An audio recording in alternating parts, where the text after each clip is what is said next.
Eu assisti a aula passada também. Ah, tá. Mas você recebeu meu e-mail sobre Recebi. avaliação? Então tá. Vou enviar para você, tá bom? Tá bom. Bom, acho que a Marina entrou aqui durante o intervalo, não foi? Ou você acompanhou a primeira aula? O primeiro momento da aula? Oi? Aqui nessa aula de hoje, você entrou quando a gente já estava no intervalo, né? Isso, eu não consegui entrar mais Tá. cedo. A gente está falando sobre abuso do direito e responsabilidade civil. E outra coisa, eu já tinha conversado com os colegas, eu tenho que avaliá-los, porque eu tenho avaliação parcial, que é como se fosse uma avaliação dentro de sala de aula, não é avaliação oficial. E eu vou enviar para vocês essa semana, e vou incluir o prazo até o final da semana que vem, vou enviar para vocês uma jurisprudência, e o que vocês têm que fazer é uma página. Em uma página você tem que fazer um resumo daquela jurisprudência para mim. Como que se aplica de aprender dentro de sala de aula naquele caso. Então você vai desenvolver o que é o caso, o que trata, é um caso disso, daquilo, a partir da leitura da jurisprudência, e depois vai explicar como que aquela jurisprudência se aplica ao que a gente aprendeu em sala de aula, tá bom? Tá bom. Então, beleza. É tipo uma resenha. Então, Tá vamos lá. ok. Obrigado. Vamos retornar. Então, já... Deixa eu... Tá compartilhada a minha tela, né? Vocês estão enxergando a minha tela. Então, retornando. Dentro dessa, vimos a função integrativa ou supletiva da boa-fé, que está prevista no 422, vimos a 113 do 422, a gente está analisando a função integrativa ou supletiva da boa-fé. E como você havia me perguntado, Gabriela, decorrentemente dessa função reconhecida, a boa-fé, essa função de integração, essa função de complementação, pode ocorrer, se você não respeitar o princípio da boa-fé objetiva, que nós chamamos de violação positiva do contrato. Inclusive, a doutrina reconhece essa possibilidade e previu essa possibilidade no enunciado 24 da primeira jornada de direito civil. Então, desde a primeira jornada, já se prevê essa violação positiva do contrato. O que é a violação positiva do contrato? Segundo a doutrina, em virtude do princípio da boa-fé positivado no artigo 422 do Código Civil, a violação dos deveres anexos constitui espécie de implemento, independentemente de culpa, porque é uma espécie de abuso do direito, como nós vimos. No abuso do direito, o abuso do direito independe de culpa. Você não analisa culpa ou dolo ao analisar, ao falar em abuso do direito. Existe uma enumeração do que seriam estes deveres anexos.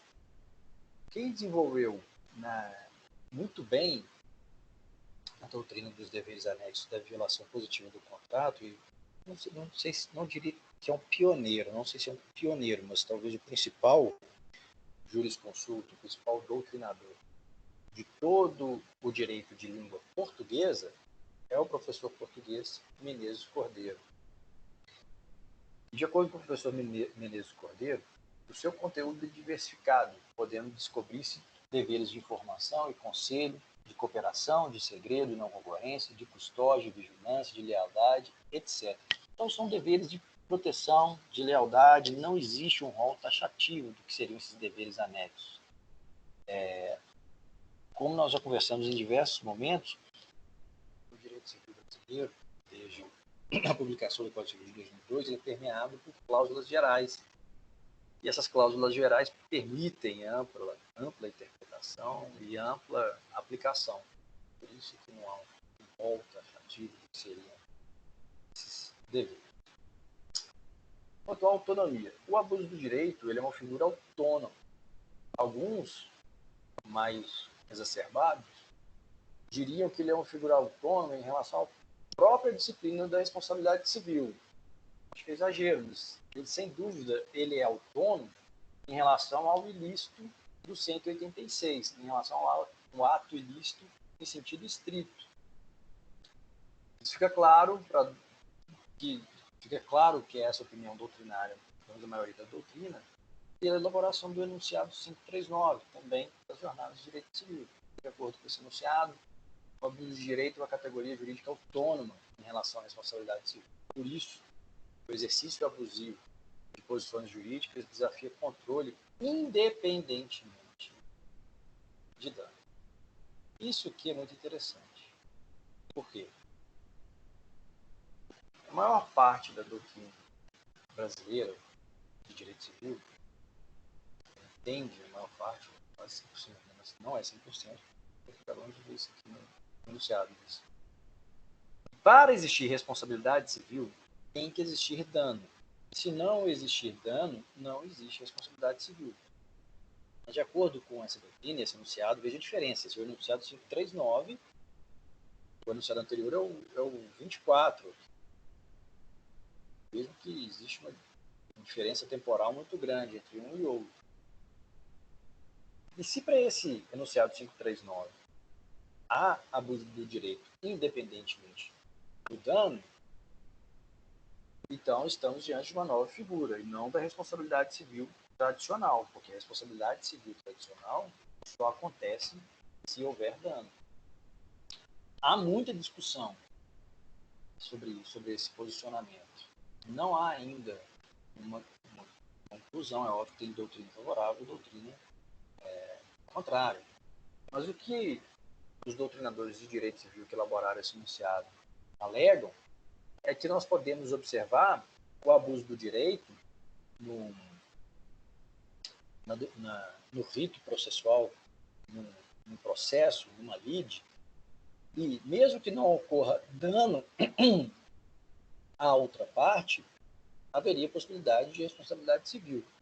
Só que, de alguma forma, pelo menos eu não concordo tanto com o independentemente de dano, porque se há um abuso do direito, se há uma ofensa à principiologia, já há dano. Há dano à ordem pública, há dano à sociedade, há dano ao ordenamento, há dano à principiologia, mesmo que não haja dano concreto para outra pessoa, para a outra parte num processo, digamos assim, né, usando o processo como exemplo. Não sei se esse enunciado é polêmico, não sei se ele deveria ter sido aprovado, não, mas parte da doutrina entende que é uma categoria jurídica autônoma em relação à responsabilidade civil, de maneira geral, e por isso seria possível o abuso do direito independentemente do dano, e nunca é possível dentro da responsabilidade civil. É um raciocínio contestável. Então, não havendo dano, a aplicação dessa ideia de abuso do direito, não, como nós já vimos, não se limita apenas à doutrina da responsabilidade civil extracontratual, que a gente mencionou. O abuso do direito está presente em outras searas do direito, como no direito penal, no direito administrativo, no direito ambiental, no direito internacional, em todos a possibilidade de abuso do direito. E ao pensar nesse direito, abuso do direito na seara processual, é que se desenvolveu esse enunciado 539. E se não há dano a outra parte, mesmo diante do abuso do direito, seria possível sanções alternativas, como considera a nulidade de um ato processual, a decadência de um direito, a perda de uma situação jurídica, ou a aplicação de uma multa àquele que ofende a boa-fé processual ao elaborar diversas peças semelhantes, diversas peças processuais, conflito de fazer com que o resultado do processo demore demais a sair. Mesmo que não haja uma ofensa, um dano específico a outra figura da lide, né, outro integrante da lide, outra parte, existiria um dano ao processo em si. Então, não sei se essa doutrina é a mais correta, mas eu estou tratando dela aqui com vocês para que fique claro que ela existe e vocês vão identificá-la ao ler livros um pouco mais completos e livros que debatam um pouco mais profundamente o tema de responsabilidade civil.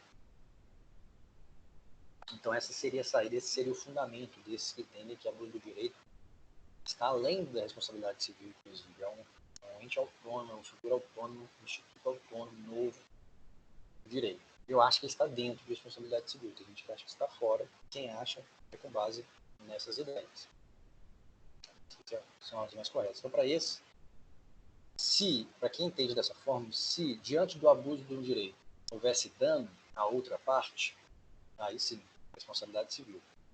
Se não houvesse dano à outra parte, pode existir sanção diversa, por exemplo, multa processual, mesmo que não houvesse dano à outra parte, ou declaração de nulidade de um ato processual. Então você vai punir a pessoa, mas aquela que praticou o abuso do direito. Mas a outra parte, o outro litigante, a outra parte do processo, não vai receber indenização, porque ela não foi lesada. É o que entende essa doutrina que elaborou o 539, anunciado 539. Um exemplo para essa doutrina é o que está previsto no Código de Processo Civil de 2015, lá em seu artigo 81. Para esse artigo 81, de ofício ao requerimento, o juiz condenará o litigante de má-fé a pagar multa, que deverá ser superior a 1% e inferior a 10% do valor produzido da causa, a indenizar a parte contrária pelos prejuízos que ela sofreu e arcar com os honorários advocatícios com todas as despesas que efetuou. Então, o litigante de má-fé, que eu venho, ele pode ser obrigado a pagar uma multa. Então, se ele comete o abuso do direito de peticionar, vamos supor, a gente já viu muitas vezes isso acontecer, o cara sabe que vai ser condenado, ele, por exemplo, começa a trocar de advogado a todo momento, um advogado pede vista, depois outro advogado pede vista, e o processo não anda, não tem andamentos concretos, porque a parte começa a utilizar desses recursos para fazer com que o Poder Judiciário demore a decidir as suas causas. Isso é abusar do direito de atuar perante o Poder Judiciário e de litigar. É a litigância de má-fé, sem dúvida. Se essa litigância de má-fé não causar um dano à outra parte, sem dano à outra parte, estaríamos diante do abuso do direito, simplesmente, para a doutrina que assim entende. E aí seria possível aplicar certos tipos de sanção. Por exemplo, uma multa. Ok, só que essa multa não iria para a parte contrária. Só iria para a parte contrária, então a parte contrária só receberia indenização e tivesse sofrido prejuízos. Então existiria abuso de má-fé sem prejuízo à parte contrária, abuso do direito, e abuso do direito com prejuízo à parte contrária. Com prejuízo à parte contrária, indenização, responsabilidade civil. Sem prejuízo à parte contrária, é só o abuso do direito, não fala-se em responsabilidade civil, e aí é uma multa. Aplica-se uma sanção para aquela parte, porque ninguém foi lesado. Para mim, sempre há dano. Se você abusa do direito, por exemplo, de litigar, há um dano à outra parte. Como você vai medir o dano à outra parte? Não, porque o processo demorou um pouco mais, mas foram só alguns meses, e a outra parte acabou que se aproveitou dos juros de mora, acabou se aproveitando daquele 1% desde a citação, acabou se aproveitando da atualização do valor da causa.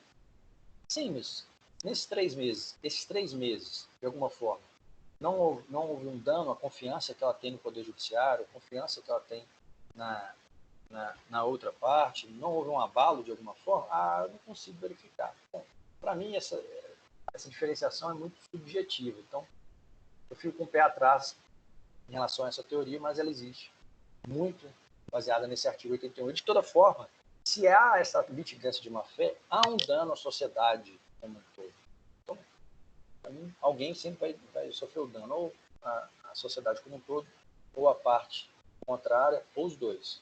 Então, sendo que sempre haverá um dano, vai ser responsabilidade civil para mim. Mas não necessariamente para essa doutrina que desenvolveu o enunciado 539. Quanto à culpa, nós já vimos que no direito civil brasileiro, a culpa ela é essencial, ela é importante para a responsabilidade civil em sentido estrito. A responsabilidade civil do artigo 186, a responsabilidade civil decorrente do ato ilícito. No abuso do direito, que é o artigo 187, não importa as suas razões. O que importa é se você agiu de maneira exagerada, exacerbada, desarrazoada, em consonância ou em dissonância com a função social daquele instituto que você está utilizando. Exemplo, um contrato. Você respeitou o contrato? Respeitei. Não respeitei. Ato ilícito. Eu respeitei o contrato, mas na hora de cobrar aquilo que está me devendo, eu exagerei. Eu coloquei uma faixa em frente à casa dele, todo mundo da rua ficou sabendo que ele está me devendo. Abuso do direito, porque agiu desarrazoadamente. Não importa se você estava de má fé, de boa fé, se teve dolo, desculpa, de má fé, não importa, mas não importa se teve culpa ou dolo. O que importa é se você agiu. Você agiu? Agi. Desarrazoadamente? Sim, exageradamente. Ou abuso do direito. Então há uma desproporção entre as suas garantias, entre o seu direito e o que você e o sacrifício ou os atos que você submete ao outro. Né? Os atos ao que o outro está submetido pelo excesso no qual você incorre.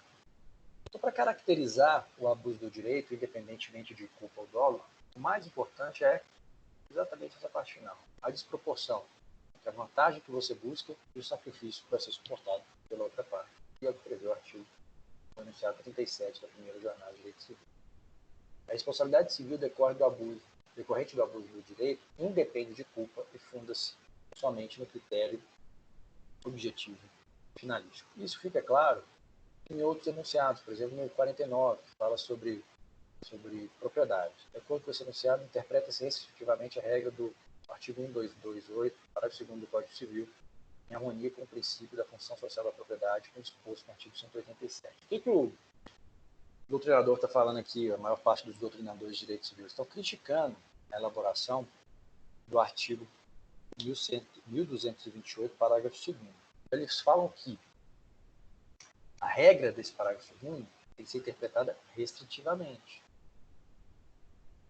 E basta para interpretar a análise desse parágrafo 2º, utilizando a função social da propriedade e a possibilidade de um abuso do direito. Mas, Rodrigo, não ficou claro. Eu entendo, porque vocês não viram ainda o 1228, parágrafo 2º. Então, vamos a isso. Artigo 1228, parágrafo 2º. Vamos lá, 1228. O proprietário tem a faculdade de usar, gozar e dispor da coisa e o direito de reavê-la do poder de quem quer que injustamente a possua ou detém. Direito real, está falando sobre propriedade. Quais são os elementos da propriedade? O que constitui propriedade? É poder. Propriedade é poder. Poder de usar, poder de gozar, poder de dispor e de reaver a coisa. E o parágrafo 2º fala o seguinte sobre propriedade. São defesos os atos que não trazem ao proprietário qualquer comodidade ou utilidade e sejam animados pela intenção de prejudicar outro. Isso aqui, meu caro Iago, é basicamente a descrição do que é o ato emulativo. São atos que não trazem qualquer comodidade, utilidade e animados pela intenção de prejudicar o outro.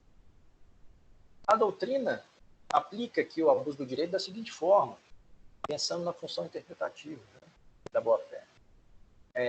Não precisava ter essa parte final. Não precisava ter essa parte final do parágrafo 2º. Sendo que hoje existe o 187, que fala em abuso do direito, bastava fazer menção ao artigo 187. São defesos os atos que não trazem ao proprietário qualquer comodidade ou utilidade nos termos do artigo 187. Porque aí ele vai estar abusando do direito se ele praticar atos que não tragam nenhuma utilidade. Atos que, ao praticá-lo desarrazoadamente, praticados desarrazoadamente, podem criar danos, gerar danos a outro, por exemplo, ao vizinho. Então, para a doutrina, fica clara essa função interpretativa e essa função limitadora do artigo 187, ou do abuso do direito. Se fosse, bastaria que constasse ali vedado esses atos ofensivos à propriedade e à função social, de acordo com a previsão do artigo 187. Então, o 187 ele passa a ser um norte para toda a codificação brasileira, de acordo com a doutrina. Um exemplo aqui, ô Iago, você consegue ler para a gente? Já que a Gabriela está com microfonia. Sim. Jurisprudência do STJ, vai lá.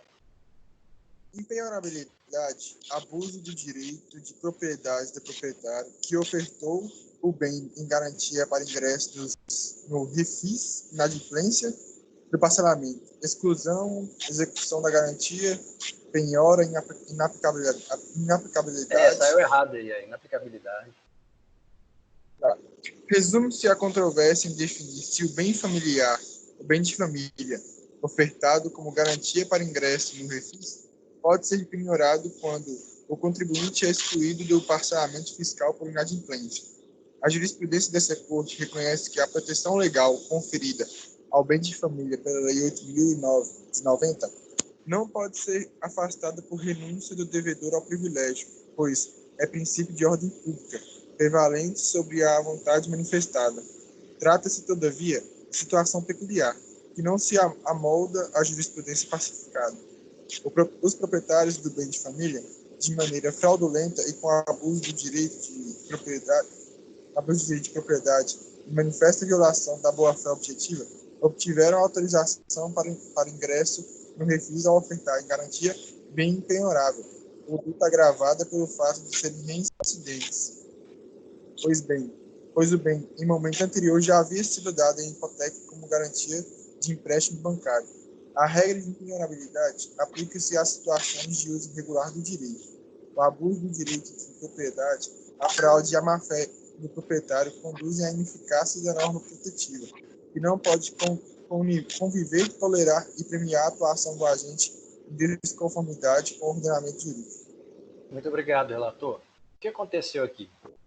Refis é uma possibilidade de refinanciar as suas dívidas perante o fisco, perante a Receita Federal, normalmente, ou a Receita Estadual, mas aqui, se não me engano, é a Receita Federal. Então, você está em dívida com a Receita Federal, não pagou todos os tributos, e aí você vai negociar, e ela permite um refinanciamento. Essas pessoas aqui, elas utilizaram o bem de família, que elas sabem ser impenhorável, para garantir o refis. E elas deixaram de pagar o refis. Quando deixa de pagar o refis, a Receita vai te executar através da Fazenda Nacional em juízo. Só que quando vai executar, percebe que você deu em garantia o bem de família, que é impenhorável. Então não tem como penhorar. Acabou a dívida. Você não vai pagar, vai ficar devendo. É isso que acontece. Só que o tribunal, o STJ, percebeu, vejam bem, no inciso 3, trata-se, todavia, de situação peculiar, porque ele já reconhece, o STJ reconhece que não pode ser penhorado o bem de família. Mas aqui eles vão permitir que seja penhorado o bem de família. Por quê? Porque há abuso do direito. Como que houve abuso do direito? Os proprietários do bem de família, de maneira fraudulenta e com abuso do direito de propriedade, manifesta violação da boa-fé objetiva, tiveram autorização para ingresso no refis ao ofertar em garantia bem impenhorável. Eles ofertaram bem impenhorável e foram aceitos no refis. Mas tudo bem. A culpa aqui seria daqueles que aceitaram o bem, que seria da Receita. A Receita que deveria ter percebido que aquele bem era impenhorável.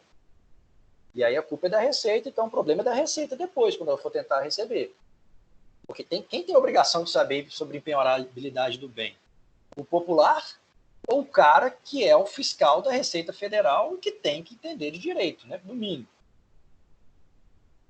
Claro que é o fiscal, tem mais obrigação. Então, beleza. Bem impenhorável, foi feito para a Receita que não percebeu. Mas eles são reincidentes nesse tipo de ato. Conduta agravada pelo fato de serem reincidentes, pois o bem, em momento anterior, já havia sido dado em hipoteca como garantia de empréstimo bancário. Então, essa família, ela se aproveitou de um conhecimento e agiu de má fé, porque ela sabia que o bem era impenhorável, porque ela já deu aquele bem de família, o imóvel que eles vivem, por exemplo, como garantia de um empréstimo bancário. E o banco não conseguiu executá-los. Provavelmente eles ficaram em dívida com o banco não conseguiu executá-los, já que era um bem de família impenhorável. E aí, cientes dessa situação, eles indicam o mesmo bem para a Receita Federal como garantia do refis e descumprem esse financiamento. Estão, mais uma vez, em dívida. Eles percebem que a lei os protege a utilizar o bem de família como garantia. E passam a fazer isso abusando do direito. Se eles estão abusando do direito, o STJ então vai perceber que tem que ser punidos. E como que vai ser a punição aplicada a ele? Deixar de considerar esse bem como bem de família. É o que prevê lá no 4. A regra de penhorabilidade, não de bem de família, né, mas de bem penhorável. A regra de penhorabilidade aplica-se a situações de uso regular do direito. O abuso do direito, isso aqui é muito importante, o abuso do direito de propriedade, a fraude e a má-fé do proprietário, conduzem à ineficácia da norma protetiva, que não pode conviver, tolerar e premiar a atuação do agente em desconformidade com o ordenamento jurídico. Portanto, o que o STJ identificou? Sim, o bem de família é impenhorável, isso é uma regra. E ao alegar que o bem de família é impenhorável num possível processo de execução, numa fase de execução de um processo de cobrança, você está agindo conforme a legislação, sem problema. Só que se você fizer isso reiteradamente com o fim de sempre pegar empréstimo ou de se beneficiar de um financiamento da Receita, só de maneira fraudulenta, com intuito fraudulento, para não pagar nenhum dos dois, nem o empréstimo, nem as dívidas tributárias perante a Receita, você não vai poder se utilizar dessa impenhorabilidade do bem de família, porque você está desvirtuando uma previsão legal, você está desvirtuando uma proteção, você está agindo contrariamente à ordem pública, ao ordenamento jurídico. Então você vai ser punido. Agora, o seu não vai se aplicar aqui, ó, errado aqui, mas é inaplicabilidade da regra protetiva. Então não vai se aplicar essa proteção a você, porque você abusou dessa proteção, você abusou do direito. Tirou partido de mim e abusou, como diria o outro. Tirou partido de mim e abusou. Se você abusou, não vai ter regra protetiva. É isso. Claro até aqui, pessoal? Tudo claro?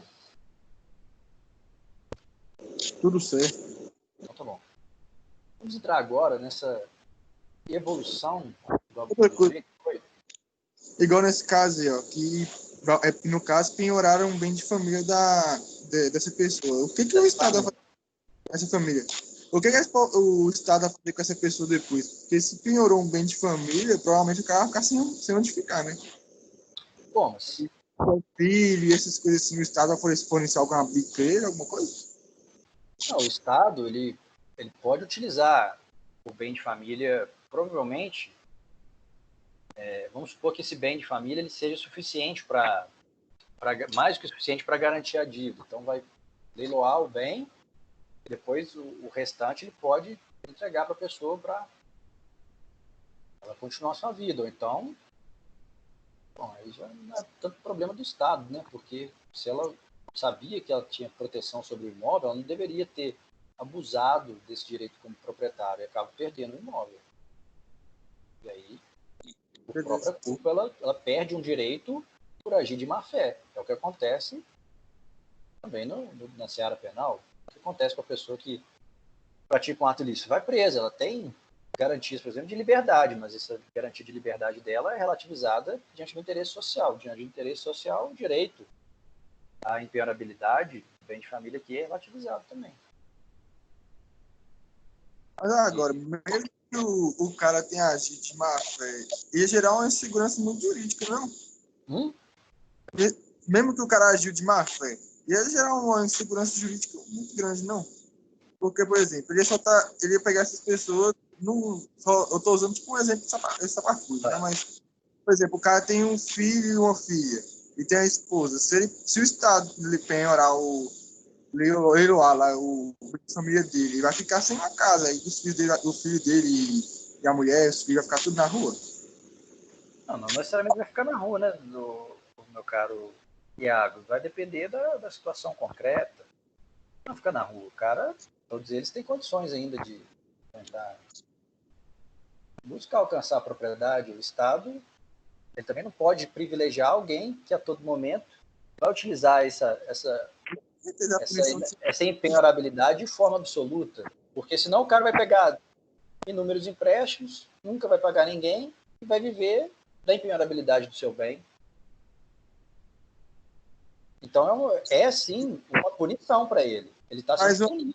Toda a família está sendo punida. Se ele tivesse pensado nisso, antes de reiteradamente ter utilizado o bem de família como garantia, e ter utilizado o bem de família como garantia de má fé. Ele não pensou na família dele. Por que o Estado vai pensar? Esse ponto também.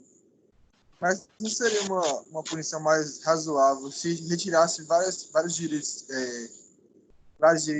com relação a, por exemplo, ele não pode pegar empréstimo, ele não pode sujar o nome do cara e deixar o cara não poder fazer compra por um tempo até isso já deve ter acontecido no primeiro momento. Isso já deve ter acontecido. Só que esse cara está com dívida perante o poder público e dívida perante os bancos. Então ele já passou por essa fase. E mesmo assim, quando é ofertado o refis, é porque ele já está em dívida. Ele já tinha dívida com o banco, pensando aqui na hipoteca. E mesmo assim, ele fraudulentamente deixou de pagar o refis. Então, veja, a Receita deu para ele uma possibilidade e ele abusou de novo dessa possibilidade. Então, a gente não pode ficar passando a mão também. O Estado ele não tem essa, ele não é uma figura extremamente, ele não é paternalista a esse ponto. É um Estado até paternalista, o Estado brasileiro, mas não é esse ponto de premiar o cara que, ao invés de tentar proteger a sua família e garantir que vai continuar com o bem de família, utiliza esse bem de família para fraudar a vida da sociedade, para fraudar o pagamento a terceiros, para fraudar o pagamento perante a Receita. Então, é uma punição grave, sem dúvida, excepcional. A própria jurisprudência do STF fala que a regra é a proteção, mas o cara reiteradamente utilizou o bem de família de maneira indevida. E se ele fez isso reiteradamente, ele tem que ser punido. Porque ele não pensou na sua família ao dar o bem em garantia em diversos momentos. Então, tivesse dado em garantia outro bem, ou tivesse negociado de outra forma. Falando, olha, eu não tenho como garantia com esse imóvel, porque é o meu imóvel de família. Ou mesmo, o cara, o Iago, é possível que, numa situação semelhante, que se ele deu o bem em garantia para o refis, para a Receita, ele não perca o bem. É possível que ele não perca o bem. Desde que fique comprovado que ele não fez isso de má fé. Porque o problema é da Receita. A Receita que tinha que saber que esse bem é impenhorável. A Receita tem essa obrigação. A Receita tem a obrigação de saber que o bem é impenhorável e não deveria ter aceitado quando fez o refis para aquela pessoa, quando concedeu o refis. Então, se fosse só essa situação, ele não teria sido punido. O problema é que ele fez isso de maneira sistemática e reiterada. Se a gente fosse seguir esse posicionamento, o Estado não poderia encarcerar um pai de família, porque aí você acabaria com o sustento daquela família. E o Estado encarcera. Não encarcera? Encarcera. Você concorda? Hein? Concordo. Eu não ouvi. Concordo. Concordo. Então, a pessoa presa. Esse, inclusive, é um debate que existe quando, agora, os setores mais conservadores da sociedade falam que existe o bolsa presidiário. Não é o bolsa presidiário, porque realmente o cara era o único sustento daquela família, tem que preencher certos requisitos. E aí você ajuda um pouco a família dele. Porque ele está encarcerado. Aqui não, o cara vai perder o imóvel, mas ele continua podendo trabalhar, a mulher trabalhar, os filhos trabalhar. Pode ser. Eu sou a pessoa que gosta de um Estado garantidor, o Estado do bem-estar social, mas não nessa forma. Você não pode abusar do Estado do bem-estar social também. Se fosse a primeira vez que acontecesse isso, tudo bem. Provavelmente ia continuar sendo impenhorável o bem. Você concorda? Concordo. Não concordou, não. Tem que ver num caso concreto, né? Claro. Tudo isso é apurado no caso concreto. Como eu mostrei para vocês, o ato ilícito do artigo 186 está previsto na legislação. O ato ilícito que decorre do abuso do direito, ele é constatado no caso concreto. É o juiz que determina que aquilo ali é um ato ilícito por abuso do direito. E foi o que o STJ fez aqui. Então, veja bem, chegou-se até o STJ. Então, foi uma discussão longa se poderia haver ou não a desconsideração ou a inaplicabilidade da regra protetiva. Você tem razão, é uma discussão complicada. Mas privilegiou-se o interesse social. Olha, o interesse social é que você não pode abusar do direito utilizando reiteradamente o seu imóvel empenhorável como garantia e, além de ser reiterado, de má fé.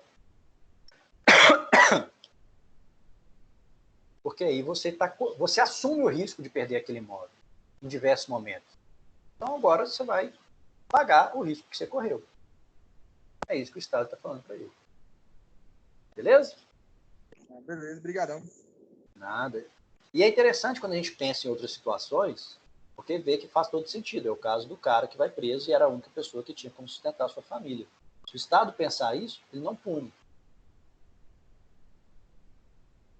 Mas tem que punir, porque é uma comparação entre o ato cometido, a gravidade do ato cometido e as garantias existentes, as garantias individuais existentes. Bom, essa teoria do abuso do direito, ela demandou uma evolução muito grande na doutrina. E quase como tudo no direito civil mais recente, teve um grande trabalho da doutrina alemã. Começa com o Wircar, passa pelo Menezes Cordeiro, e aproveita um pouco do trabalho do Fernando Noronha. Então, Menezes Cordeiro, lembrando Fernando Noronha, que são... Fernando Noronha não tenho certeza, mas o Menezes Cordeiro, sem dúvida, é um professor português. E temos algumas categorias de abusos do direito para esses professores. Quais seriam essas categorias? A primeira seria o desleal exercício de direitos, seria contrário à confiança. Quando o Rosenwald e o Cristiano Chaves criticam o dispositivo do artigo 187, inclusive eles falam isso, que o abuso do direito pode ocorrer com uma omissão ou com não exercício de direitos, pode ser um desleal não exercício do direito, então você pode exercer um direito e não o exerce, e aí, na verdade seria que, né, um desleal exercício do direito, e a desleal constituição de direito. Está bem explicado aqui qual que é o sentido geral, mas eu quero entrar com você, senão a gente não acaba a aula, na parte mais concreta de cada um. O que seria esse desleal exercício do direito? Basicamente quase todos os exemplos que a gente vem utilizando aqui. Seria auferir uma vantagem de maneira desproporcional com o sacrifício que você impõe à outra parte. E a boa-fé limita essa desproporção. Um exemplo muito claro que eu já citei para vocês é o do adimplemento substancial.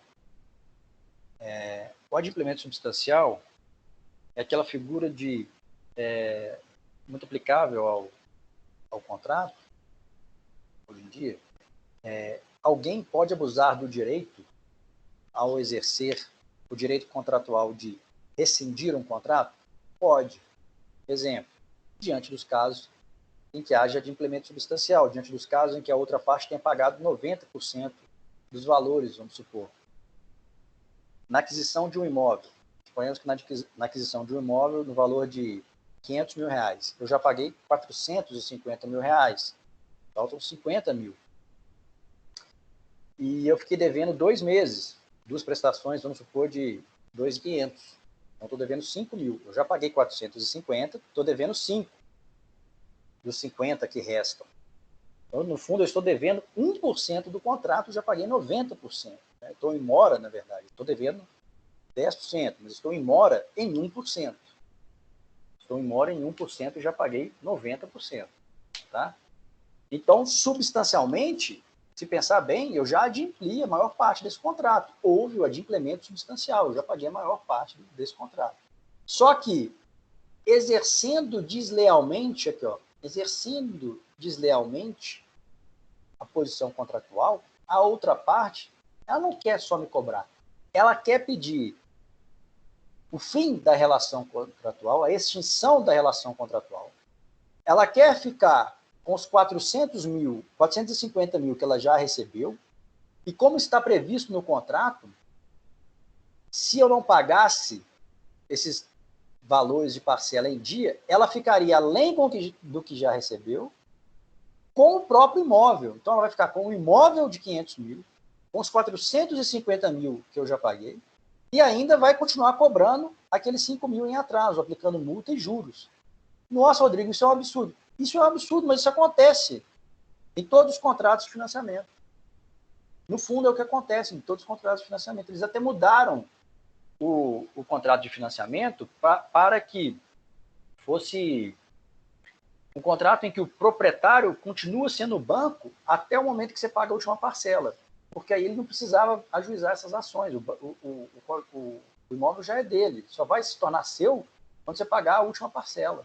Então, houve essa mudança, inclusive, nos termos dos financiamentos contratuais, porque os bancos ajuizavam essas ações de cobrança querendo o imóvel que estava no nome daquele que tinha adquirido, querendo manter os 450 mil que tinha recebido e ainda aplicando juros de multa e mora, juros, multa e a mora, né, da pessoa. E é claro que o banco ficava, então, com 450 mil, vamos supor, com mais 10 mil, que aplicando a multa e os juros de mora naqueles 5 mil, que são altos normalmente, vai chegar a 10 mil, então 460 mil, mais o imóvel que vale 500. Então o banco vai ficar com 960 mil, porque você atrasou 2 meses, sendo que você vem pagando há anos. Isso acontecia? Acontecia muito quando se aplicava o Código Civil de 16, que valorizava muito o pacta sunt servanda. E hoje em dia, para evitar esse tipo de situação, se desenvolveu a ideia de adimplemento substancial. Então, o adimplemento substancial é utilizado como defesa no desleal exercício de direito contratual de cobrança. Qual que é o sentido do adimplemento substancial? É permitir que você questione esse direito de resolução contratual do credor. Vocês entenderam o exemplo?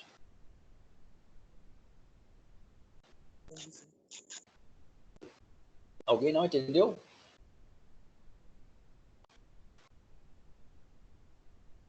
Todo mundo? Então tá. Falando sobre esse desleal exercício de direitos, ou pensando sobre esse desleal exercício de direitos, a doutrina desenvolve o enunciado 361, na quarta jornada de direito civil.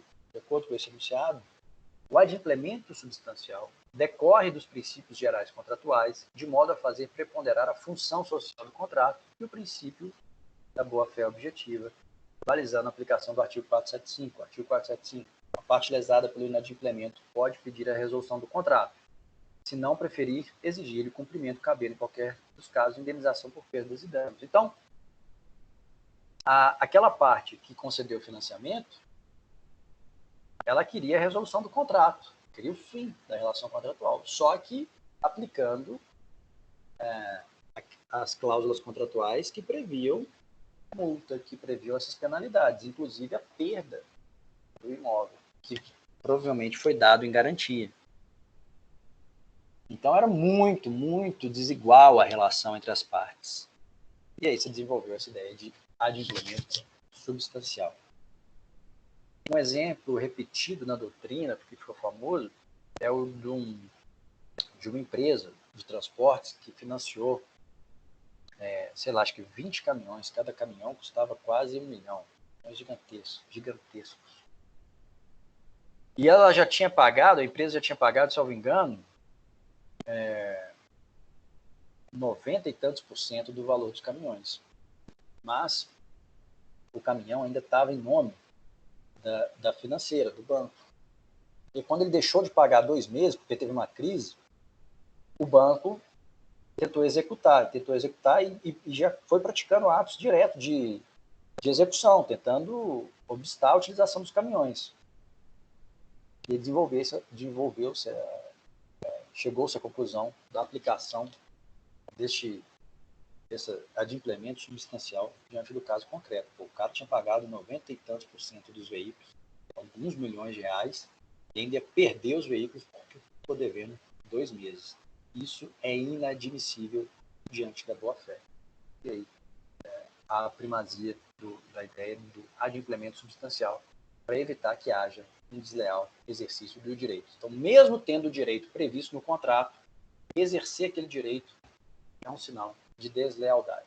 Ficou claro, pessoal?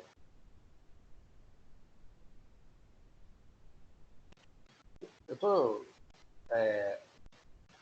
hoje no Brasil, o que acontece muito? Essa figura que é utilizada nos caminhões, que é o arrendamento mercantil, né, que é o leasing. Antes, o financiamento era direto para a pessoa e a pessoa comprava o imóvel, mas o imóvel era utilizado como, ou o carro, o caminhão, era utilizado como garantia. Estava previsto no contrato que ele era a garantia. Hoje não.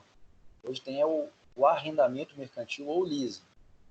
O bem ainda fica em nome do banco para que ele só passe a ser seu a partir do momento em que você pagar tudo. E é uma forma de evitar a aplicação do adimplemento substancial, mas é óbvio que o juiz não é bobo, né? E aí, ciente disso, continua aplicando a figura do adimplemento substancial, muito importante nas relações contratuais.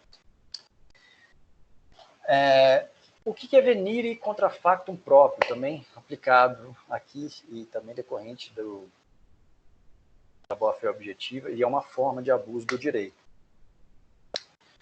O professor Anderson Schreiber é procurador lá no Rio de Janeiro. Ele escreve bastante, procurem as obras do Anderson Schreiber em alguns sites como Jota e também no Gen Jurídico, tem bastante, ele é excelente. Professor lá no Rio, procurador lá também. Tem obras muito boas sobre direito civil nacional, um grande nome do direito civil mais recente. Para configurar o venire contra factum próprio, ou agir contra fato próprio, há 4 pressupostos. Primeiro, o fato próprio, que é uma conduta inicial. Segundo, a legítima confiança de alguém na conservação dessa conduta. Terceiro, comportamento contraditório. E quarto, um dano, o potencial dano a partir da contradição. No fundo, o venir contra facto próprio, ele te diz o seguinte: você não pode, numa relação interpessoal, em que haja aplicação do direito civil, agir de maneira contraditória. Você não pode praticar certos atos durante um longo período de tempo e depois não querer que esses atos continuem a ser aplicados. Ou você não pode pedir ao outro que não faça algo que você faz. O venire contra factum próprio, ele dá origem a outros institutos que nós vamos analisar. E um grande exemplo do venire contra factum próprio é o cheque pré-datado. Você não pode aceitar um cheque pré-datado, não pode aceitar cheque pré-datado e depois apresentar ele antes do prazo estipulado. Você não pode aceitar um cheque pré-datado e falar para a pessoa: ok, eu aceito, você está me dando um cheque que com a data do dia 20 de julho. Beleza. Então, quando você aceita esse cheque pré-datado, é como se entre ali aquelas partes houvesse um pacto de que esse cheque só vai ser descontado a partir do dia 20 de julho. Se você faz isso antes do prazo estipulado, você está agindo de maneira contraditória. Isso é isso é venir contra factum próprio. É praticar um ato contra o próprio ato seu anterior. Qual que é o seu ato anterior? Aceitar o cheque. Então vamos verificar os elementos diante desse exemplo. Conduta inicial. Qual que é a conduta inicial aqui da pessoa? É aceitar o cheque pré-datado. Uma vez que você aceitou esse cheque pré-datado no dia 20 de julho, existe uma confiança entre você e a outra parte de que ele só vai ser descontado a partir do dia 20 de julho. Beleza. No terceiro momento, então, o comportamento contraditório. Que comportamento contraditório? Mesmo tendo aceitado o cheque para o dia 20 de julho, você tenta descontar esse cheque no dia 10 de julho. E aí o dano. Qual dano? A pessoa tinha feito um planejamento financeiro de colocar no banco o dinheiro referente ao cheque apenas a partir do dia 18, para você descontar no dia 20.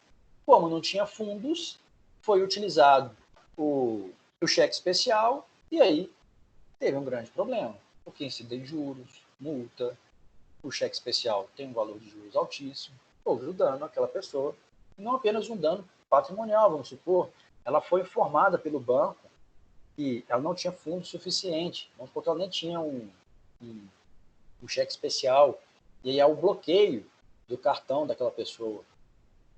A informação de que aquela pessoa ela é devedora, ela fica com um nome ruim perante as instituições bancárias no Brasil, a gente sabe que isso acontece.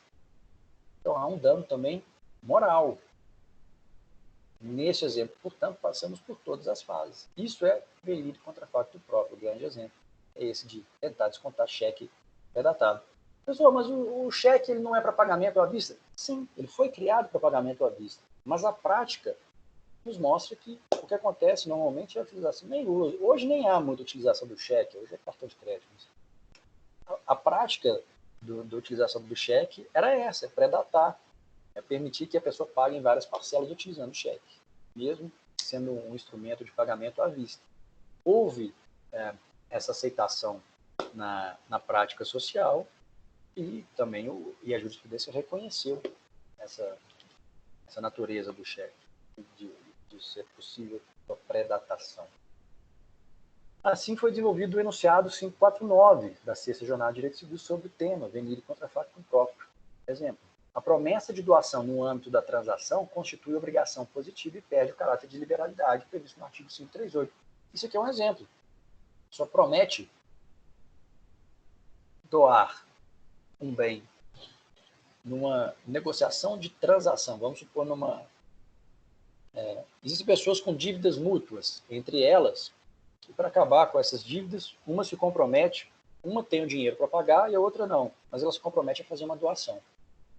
Nós sabemos que a doação ela é uma liberalidade, mas a partir desse momento, a doação aqui é quase que uma garantia. Então, como ela se tornou quase que uma garantia, ela não é mais uma liberalidade. E aí, posteriormente, você não pode alegar que não vai fazer aquela doação porque é uma liberalidade prevista no 538 do Código Civil. Isso é abusar do que está previsto no 538 do Código Civil. É abusar do fato da doação ser uma liberalidade. Você utilizou aquela promessa de doação como garantia.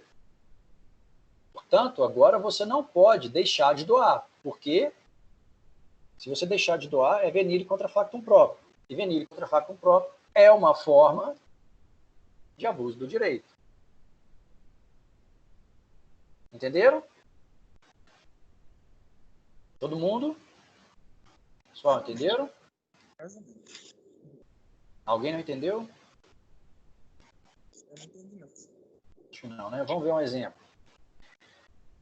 Pode deixar que eu leia aqui, meu querido relator Iago. A família que realiza o plantio de tomates em sua pequena propriedade rural, em determinada época, vende os tomates que colheu para uma grande empresa que irá fabricar os famosos molhos de tomates enlatados.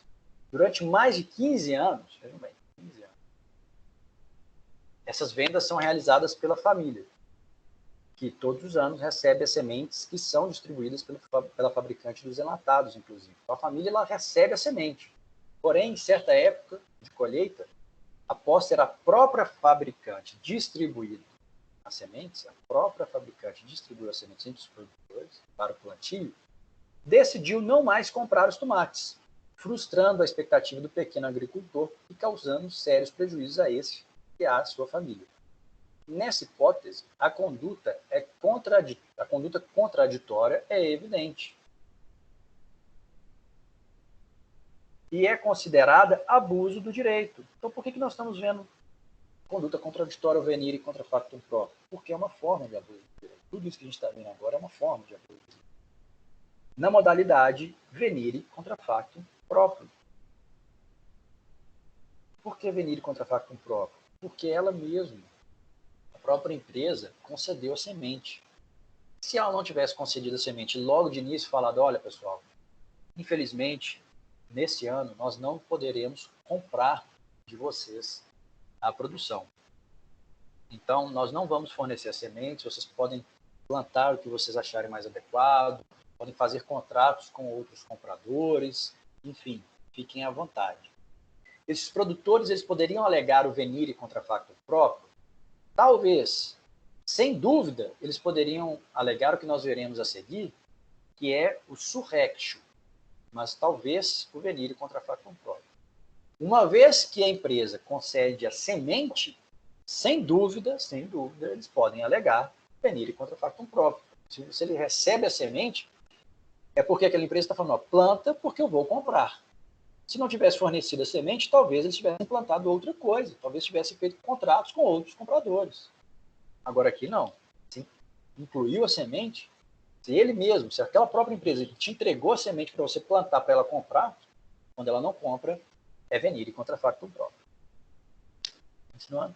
A propósito, o exemplo foi retirado de uma situação real, a apelação civil, número 59.10.28295, Tribunal de Justiça do Rio Grande do Sul, a 5ª Câmara Civil. Então, esse é o venire contra factum próprio, que é um desleal não exercício, o desleal exercício de um direito. Veremos agora o desleal não exercício de direito. Então, Professor. Oi.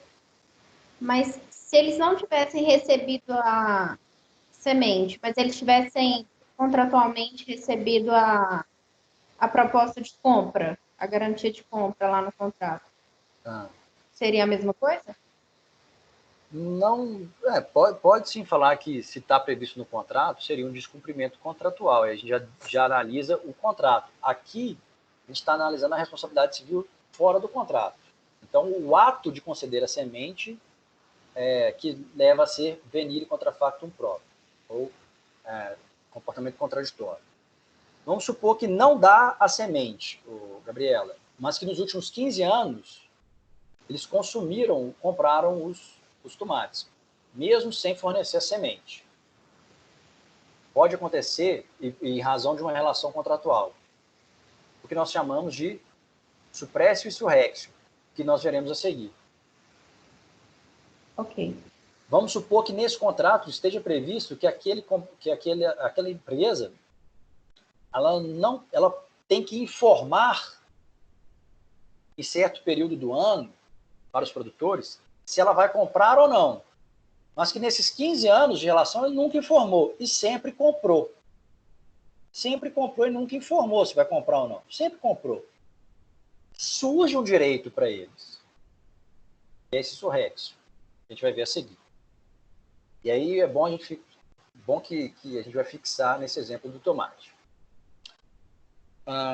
O tuquoque, a suprécia surrexio, e outros também, como o duty to mitigate the loss, eles evitam atitudes deslealmente contraditórias, assim como faz o venire contra factum próprio, mas tem algumas perspectivas diferentes, porque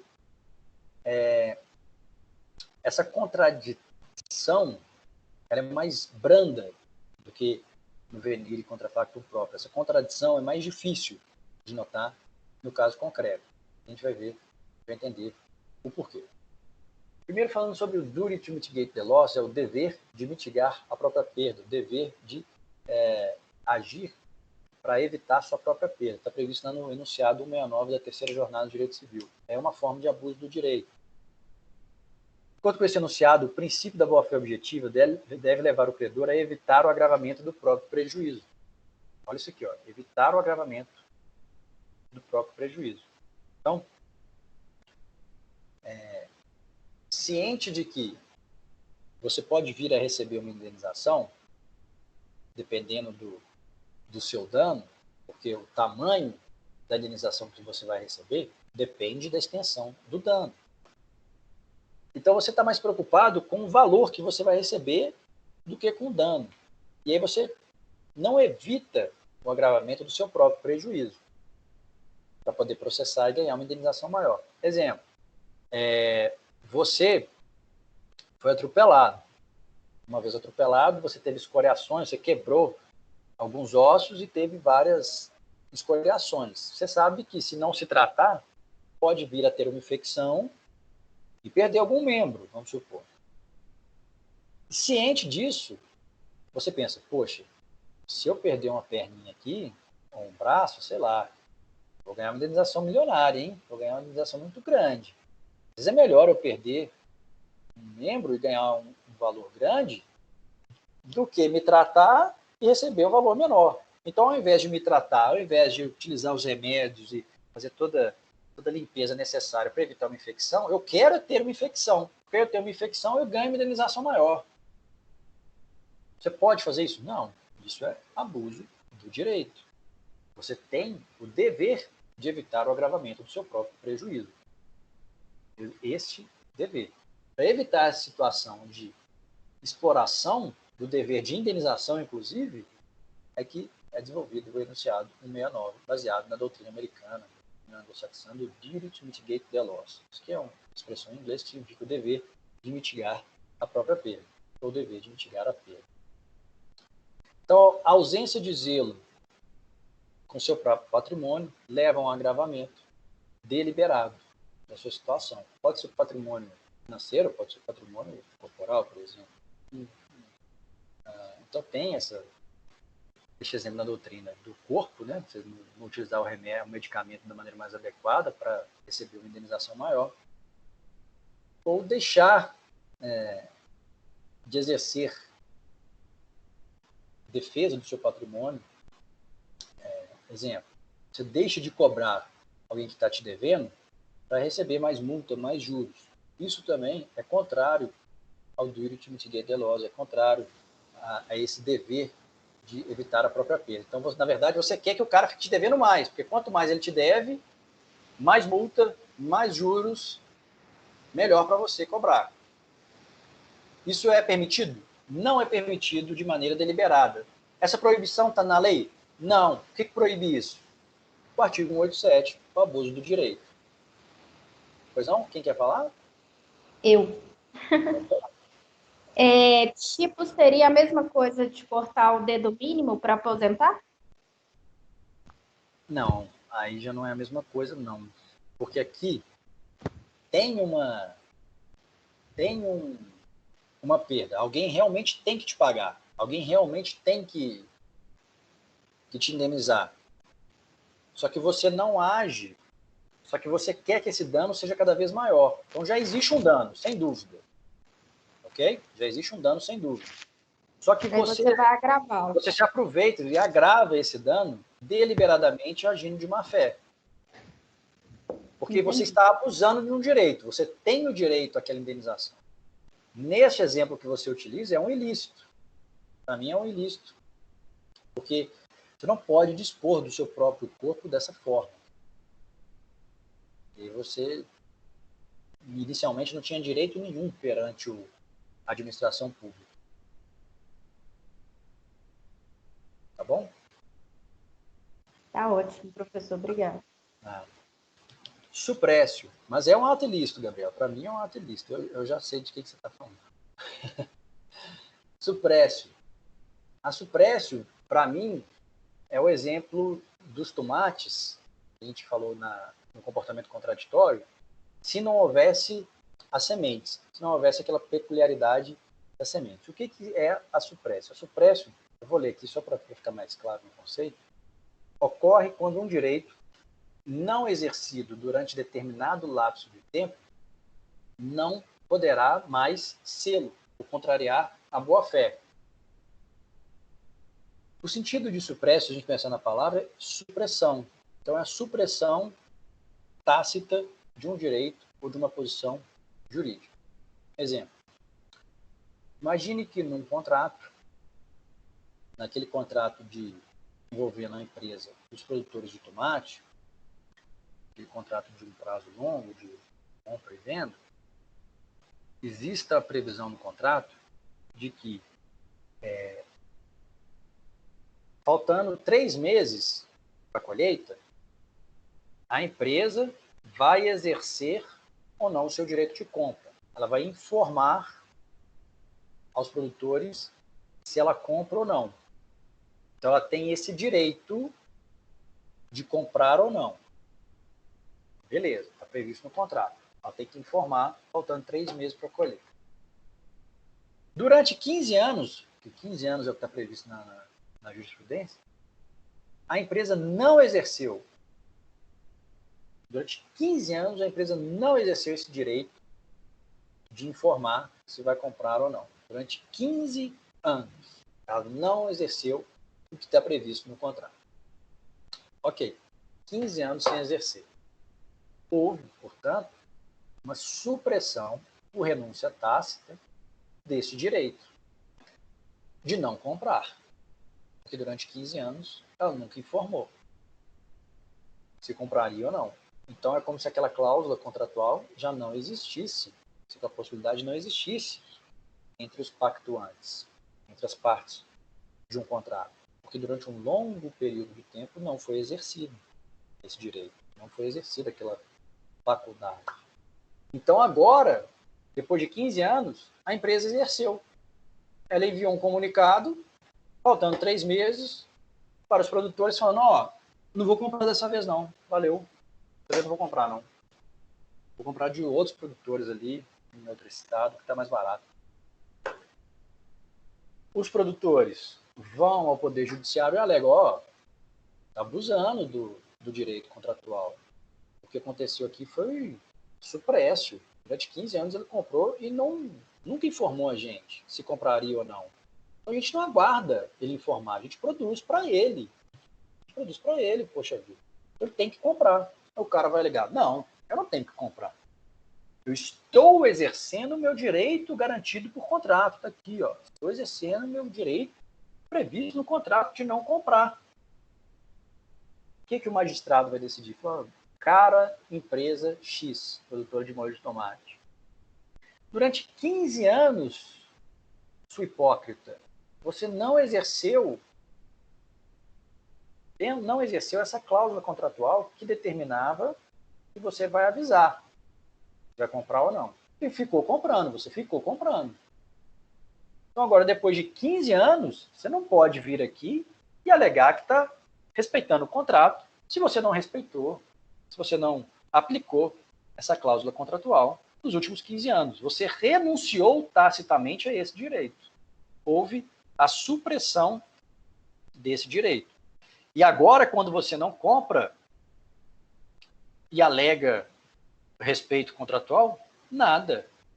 Na verdade, está ocorrendo abuso do direito. Abuso do direito de alegar que pode aplicar essa cláusula contratual. Porque aconteceu a supressão. Aconteceu para você a supressão. Vamos ver a previsão legislativa sobre a supressão. Artigo 330. O pagamento reiteradamente feito em outro local faz presumir renúncia do credor relativamente ao previsto no contrato. Excelente! Artigo 330, muito obrigado. Exemplo do supressão. Está lá no contrato que o pagamento vai ser realizado em Belo Horizonte. Pagamento de um aluguel, vamos supor, todo dia X. Só que o pagamento ele não é realizado em Belo Horizonte. A pessoa não vai lá e entrega todo dia X o dinheiro vivo na mão do proprietário. Ele faz um pagamento bancário, faz uma transferência bancária todo dia X, durante 5 anos. E aí, passados esses 5 anos, mesmo tendo essa previsão no contrato, de que tem que ser pago em Belo Horizonte e com dinheiro vivo, depois de 5 anos, o proprietário vem e alega que você nunca fez isso e que agora ele quer aplicar multa e juros decorrente da dívida, porque tinha que aplicar multa desde o primeiro momento em que você não pagou. E aí vai incidir juros sobre esse valor. É permitido isso? Claro que não. Porque está presumida a renúncia. A renúncia daquela previsão contratual. É a supressão. É o que fala o artigo 330. Foi claro, Gabriela? Você entendeu como que naquele exemplo que você deu, se aplica a supressão e não o comportamento contraditório? Sim. Não é contraditório porque ele não deu a semente. Houve apenas a supressão da previsão contratual. Uhum. Quando tem o comportamento contraditório, ainda é pior, né? Porque aconteceu a supressão e ainda o comportamento contraditório quando enviou as sementes para os produtores. Certo. Beleza. Existe uma jurisprudência famosa, que é esse recurso especial 162.985, referente à comissão que um representante comercial de uma empresa solicitou. Esse representante comercial ajuizou uma ação contra a empresa solicitando o recebimento de valores referentes à representação, à comissão do seu trabalho, durante os 25 meses em que atuou. O que o STJ entendeu? Entendeu que, se durante 25 meses esse cara aceitou receber a menos, estaríamos diante da suprécio. Poderíamos estar diante da suprécio. Porque ele acabou aceitando que o valor da comissão vai ser menor do que previsto no contrato. Isso poderia ter acontecido. Em momento nenhum, ele contestou esse valor a menos durante 25 meses. Portanto, depois de decorrer desses 25 meses, ele não pode vir aqui, pelo menos em âmbito civil. Trabalhista é outro caso. Falando em direito civil, não pode vir aqui no direito civil e alegar que faz jus a essa comissão. Não, para ele, queridão, ocorreu a suprécio. Foi isso que decidiu o STJ. Nessa decisão, o STJ definiu alguns requisitos para a gente analisar se ocorre suprécio ou surrexo. Primeiro, omissão do titular do direito. A omissão deve ser reiterada no tempo e decorrente dessa omissão, depois, quando ele alega que tem que aplicar o direito, ele quebra a expectativa, ele quebra a confiança da parte contrária. Acho que ficou bem claro nos exemplos. Surrexo. A surrexo é o outro lado da moeda da suprécio. É a outra face da suprécio. Já que a relação entre duas pessoas, se para uma está suprimido o direito previsto em contrato, para outra pode surgir um novo direito. Vamos entender melhor. A surrexo é outra face da suprécio, pois consiste no nascimento de um direito, sendo nova fonte de direito subjetivo consequente à continuada prática de certos atos. Naquela relação entre produtores de tomate e a empresa de molho de tomate, foi suprimida para a empresa de molho de tomate a possibilidade, depois de 15 anos de prática, a possibilidade de enviar um comunicado aos produtores informando se compra ou não. Por outro lado, surgiu para os produtores uma legítima expectativa de que sempre vai ocorrer a compra, já que são 15 anos de relação. Essa é a surrexo. Nasce um direito para eles. Nasce o direito de vender toda a produção de tomate para essa empresa de molho de tomate. A surrexo é surreição, é surgimento. Surgiu um direito naquela relação contratual para os produtores de tomate. Qual o direito? De ver adquirida a sua produção pela empresa de molho de tomate. Exemplo, obrigação portável, aquela cujo pagamento deve ser efetuado no domicílio do credor. Obrigação portável do devedor. O devedor, diante de uma obrigação portável, normalmente, ele tem que pagar no domicílio do credor. É o exemplo do artigo 330. Tem uma relação contratual ali, eu tenho que pagar todo dia tal no domicílio do credor, tem que levar um dinheiro para ele. Mas se estabeleceu o costume entre nós dois de ocorrer pagamentos via transferência bancária. Ele não pode vir agora alegar que eu não tenho direito de pagar via transferência, porque para ele ocorreu a suprécio do direito de receber o dinheiro vivo em mãos na porta da sua casa, e para mim aconteceu a surrexio, já que a gente está tendo uma relação duradoura há muito tempo e eu pago há muito tempo assim. Eu tenho este costume de pagar via transferência. Então, surgiu para mim, ou seja, surrécio, surgiu para mim o direito de pagar através de transferência. Exemplo, então, da doutrina. Obrigação portável, devedor. Costume de pagar no próprio domicílio reiteradamente, sem qualquer objeção do credor. A obrigação passará a ser considerada quesível, aquela cujo pagamento deve ocorrer no domicílio do devedor. Bom, isso aqui é sobre a natureza não é só para complicar, é a natureza das dívidas. Mas vamos supor que no contrato está previsto que eu tinha que pagar uma dívida para o Iago todo mês lá na porta da casa dele. Mas, ao invés disso, durante 5 anos, o Iago vai até a minha casa para receber. Ele toca aqui o portão, chamo ele e falo: ô Iago, vem aqui tomar um café. A gente toma um café e eu pago ele aqui na minha casa. É o aluguel, vamos supor. E isso acontece durante 6 anos.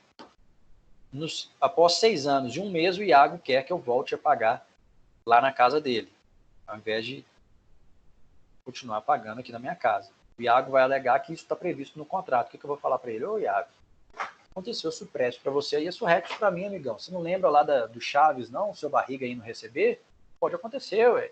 Então vamos supor que depois daquelas 10 temporadas do Chaves, o seu barriga, ao invés de ir lá cobrar, ao invés de ir lá receber do pessoal da vila, o seu barriga quer que o pessoal da vila se desloque até a casa dele para fazer o pagamento do aluguel. O que a dona Florinda vai alegar, com a ajuda do professor Girafales? Vai alegar o que aconteceu. Supresso para o seu barriga e surrexo para todo mundo ali na vila, menos para o seu Madruga que não paga. Né? Acho que ficou claro com esse exemplo. Não tinha lembrado dessa, não. Esse é bom, o exemplo da vila é bom. Bom, vamos lá. Vai lá, o Iago, seu barriga, lê para a gente o exemplo da doutrina, da jurisprudência do TJ de Minas Gerais, por favor.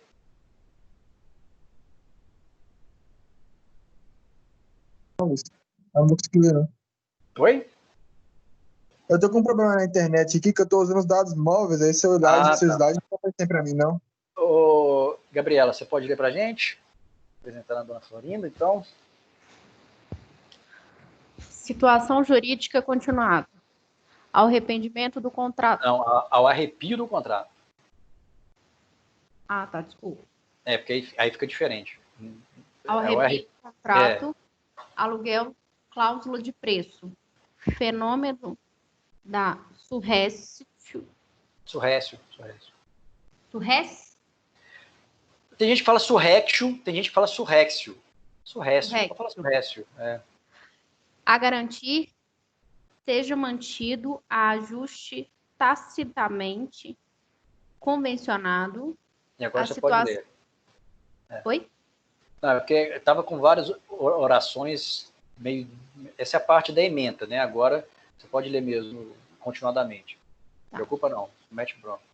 A situação criada ao arrepio de cláusula contratual livremente convencionada pela qual a locadora aceita, por certo lapso de tempo, aluguel a preço inferior àquele expressamente ajustado, cria, à luz do direito civil moderno, novo direito subjetivo, a estabilizar a situação de fato já consolidada, em prestígio ao princípio da boa-fé contratual. Muito obrigado, Gabriela. Então, suponhamos que tem uma relação contratual de um longo prazo. Durante muito tempo, o locador aceitou receber a menos do que está previsto no contrato e o locatário pagava a menos. E depois de 6 anos, ele quer alegar que está recebendo a menos e quer a diferença. Primeiro, duty to mitigate the loss. Ele vai alegar que teve uma grande perda financeira. O juiz vai falar para ele, ó, você tem o dever de minimizar a sua perda. Você tinha que ter feito essa cobrança mais logo de cara, né, meu amigo? Logo no início. Segundo, supresso e surrécio. Supresso para o locador, então foi suprimido para ele o direito de receber a diferença daquele valor, porque ele aceitou durante muito tempo receber a menos. E surrexo, surreição, surgimento de um direito de pagar a menos para o locatário, porque durante um longo período de tempo ele veio pagando a menos. E houve a criação dessa diferença, desse novo valor entre as partes pela prática reiterada. Todo mundo entendeu supresso e surrexo? Imagino que sim, né? Acho que são as mais fáceis. Tucoque. Vocês estão percebendo aqui? Essa é a cena da traição do Brutus com o Júlio César. Tucoque, brute filimi. Tucoque é a expressão em latim que significa até tu, você também. Então, tucoque tem o seguinte sentido. Quem descumpriu norma legal contratual, atingindo com isso determinada posição jurídica, não pode exigir do outro o cumprimento do preceito que ele próprio já descumprira. Então, se você descumpre um preceito de direito, pode ser um preceito contratual, você não pode exigir do outro que ele cumpra aquele preceito que você descumpre. Isso é extremamente comum nas relações condominiais, nas relações de condomínio edilício, nas relações entre os condôminos. Vejamos, um exemplo muito claro é aquele do condômino que viola a regra do condomínio e deposita móveis em área de uso comum, ou a destina para uso próprio. Não pode exigir do outro comportamento obediente ao preceito. Ou seja, veda que alguém faça contra o outro o que não faria contra si mesmo. Tem um exemplo prático na minha família. Meu cunhado, ele mora num prédio que tem aquelas áreas grandes de lazer, esses prédios mais recentes, que tem 4 apartamentos por andar, tem 15 andares e tem aquelas áreas gigantescas assim, de lazer. E parece um clube, né? Qual que é o problema disso? Relação interpessoal. Ele ficava puto, porque de manhã cedinho, vamos supor, de 7, tá gravado, eu falei, puto, ele ficava ofendido, ficava chateado, perdão pela palavra chuva, mas ele ficava chateado, porque, mas se o presidente fala, não tem problema falar não, né? Porque se sair... O meu cunhado ficava chateado, porque na parte da manhã, só tinha sol em certa localidade ali da piscina, de 7 às 10 da manhã, e da partir das 10 o sol é muito forte, não queria pegar esse sol, e só em uma parcela da área de lazer. E ele acordava cedo, e toda vez ele ia lá para pegar a piscina, e já tinha alguém que tinha colocado a toalha ali na cadeira. E ele não usava. A pessoa colocava a toalha na cadeira e só ia chegar lá na cadeira. Meu cunhado estava lá desde 7 horas da manhã, a pessoa só aparecia às 9, às 9h30. Ou seja, essa pessoa acordava de manhã, mais cedo, antes das 7, reservava para si um lugar na piscina, o melhor lugar da piscina, e não utilizava, só aparecia lá depois. Meu cunhado ficou pé da vida, como eu acabei de falar. Porque isso aconteceu reiteradamente. Só vou dar um jeito. Nem que eu não use a piscina, mas eu vou fazer esse cara aprender. Ele conversou com o porteiro falou, não, é sempre tal senhor, de lugar tal. Ele acorda umas 6h30 para comprar pão, para fazer café da manhã, às 6 horas, comprar o pão quentinho. Antes de sair, ele deixa a toalha dele, volta, toma um café, toma um banho, faz alguma coisa, e só aparece na piscina, faz o exercício na academia, às vezes, só aparece na piscina depois. Mas todos os outros moradores ficam um pouco se sentem impedidos de usar aquela cadeira, que é a melhor localização. Porque senão vai ter problema, né? O que meu cunhado fez? Ele foi de madrugada, um dia ele voltou de madrugada, um pouco embriagado. Pegou a toalhinha dele, já que tomou coragem porque bebeu, e foi lá e estendeu na cadeira que o cara sempre utilizava. Sempre utilizava não, né? Fazia como fosse dele. Não foi sobre um longo período de tempo, senão ele podia alegar suprécio, né? Isso réxio. Mas o meu cunhado foi e fez isso. Colocou a toalha lá de madrugada. Quando o cara acordou cedinho para colocar a toalhinha dele, se deparou com a toalha do meu cunhado e ficou arara, como se diz por aí. Ficou absurdamente, exageradamente chateado. Pediu para tocar no apartamento do meu cunhado. O porteiro falou, o senhor tem certeza? Porque o senhor faz isso todo final de semana. Não, mas eu faço isso de manhã. Eu falei, não importa. Não, eu quero ligar lá. E bateu no meu cunhado, bateu lá no apartamento. Não bateu no meu cunhado não, porque meu cunhado é forte pra caramba, não é apanhado do cara. Mas, aí tocou lá e meu cunhado respondeu, o que você tá reclamando? Você não faz isso todo final de semana? Não, eu faço de manhã. Aí eu fiz, era de manhã. Para mim, 3 horas da manhã não é à noite, é manhã, como o próprio nome já fala, 3 horas da manhã. Para mim, eu fiz de manhã da mesma maneira que você faz de manhã. Eu só fiz antes de você, igual você faz com todo mundo. Você impede todo mundo de utilizar aquela cadeira, só aparece lá bonitão 9h30, 10 horas da manhã. Agora eu coloquei e eu vou aparecer a hora que eu quiser. Se outra pessoa se achar ruim, pode falar comigo. Você não. Porque você faz isso. Então você não pode alegar que eu não deveria fazer. Esse é o tucor. Ficou claro? Sim. Mas, então, acontece demais nas relações interpessoais e nas relações de moradores de condomínio. Bom, existe também a análise do abuso do direito, pela perspectiva da confiança, mas se eu fosse tratar disso com vocês, seria uma aula quase de mestrado e não uma aula de graduação, e aí fica para um outro momento. Tá bom? Então, encerramos a aula de hoje, ultrapassamos um pouco, mas para conseguir acabar, a gente vai ter que ultrapassar e peço desculpas. Beleza, pessoal? Então encerramos por aqui nossa aulinha de hoje. Professor, Pois não? você falou que a gente vai ficar prejudicado em uma aula. Não, a gente vai ficar prejudicado de uma aula em encontros, mas eu vou gravar a aula. Vai ficar lá no YouTube.